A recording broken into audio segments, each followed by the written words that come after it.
नमस्कार, बहुत स्वागत है आपका। सीधे चलते हैं, प्रियंका गांधी जनता को संबोधित कर रही हैं, सुनेंगे। आप इस बात को उठाते हैं तो सिर्फ ऐसी बातें करते हैं कि हमने G20 की बहुत बढ़िया किया, देश का मान सम्मान बढ़ाया, ठीक है, संसद का सुंदरीकरण किया, उसमें भी आपने 20,000 करोड़ रुपए खर्च कर लिए, आपने अपने लिए 2 बड़े बड़े हवाई जहाज खरीदे, 16,000 करोड़ रुपए खर्च लिए।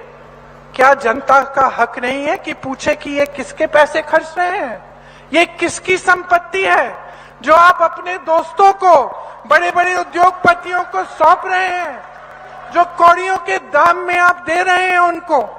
क्या जनता का हक नहीं है कि आपसे पूछे कि 70 साल की बात छोड़िए, 10 साल की बात बताइए, 10 साल में हम बेरोजगार क्यों हैं?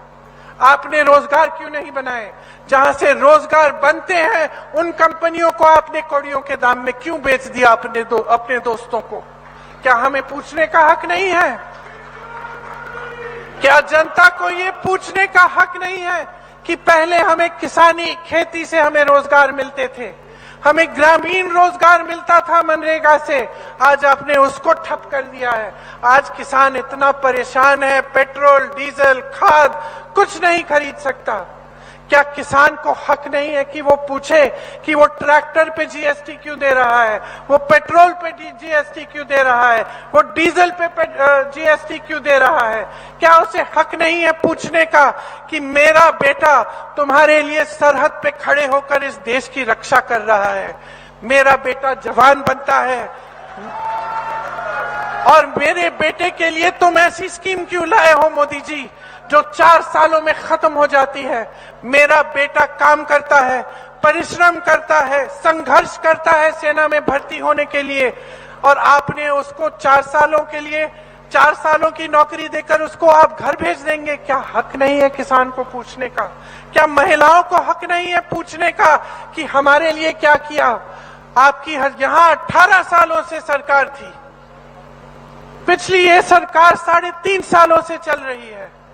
क्या महिलाओं को हक नहीं है पूछने के लिए कि हमें पहले ये पैसे क्यों नहीं दिए जो चुनाव के 2 महीने पहले आप हमारे खातों में डाल रहे हो? क्या हम उस समय गरीब नहीं थे? क्या हम उस समय समाज का बोझ नहीं उठा रहे थे? क्या हम उस समय खेतियों में काम कर नहीं रहे थे? क्या हम उस समय अपने बच्चों की परवरिश नहीं कर रहे थे? क्या महिलाओं को हक नहीं है ये पूछने के लिए कि जो बिल आप लाए हैं हमारे आरक्षण के लिए, जिसमें आप कहते हैं कि 33% आरक्षण हमें देंगे, वो बिल 10 साल के लिए आप लागू क्यों नहीं करेंगे?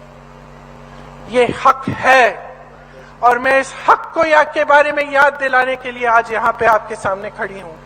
मुझे वोट नहीं चाहिए, मुझे आपकी जागरूकता चाहिए। मैं चाहती हूं कि आपके हक आपके हाथों में जाए, कि आपका अधिकार वापस आपको मिले।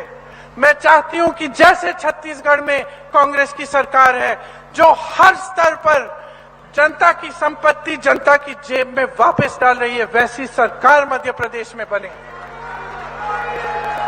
मैं चाहती हूं कि जो मध्य प्रदेश की सरकार ने जो काम करके आपको दिखाया है कि आपकी सारी संपत्ति आपसे की जेब से निकाल दी, मिडिल क्लास के लिए कोई विजन नहीं, गरीबों के लिए कोई विजन नहीं, आपके लिए कोई सहूलियत सहायता नहीं, और सारी संपत्ति बड़े बड़े उद्योगपतियों को दे दी। मैं चाहती हूं कि वो संपत्ति वापस आपके जेब में जाए। कैसे जाएगी? कांग्रेस की जो सरकारें हैं वो करके दिखा रही हैं। कांग्रेस राजस्थान में आज 25 लाख का इलाज मुफ्त में हो रहा है, और ये चुनावी घोषणा नहीं थी, ये 1.5 साल से चल रहा है। राजस्थान में ये हो रहा है, छत्तीसगढ़ में गांव में जो समस्याएं हैं वो गांव में सुलझाने की कोशिश हो रही है।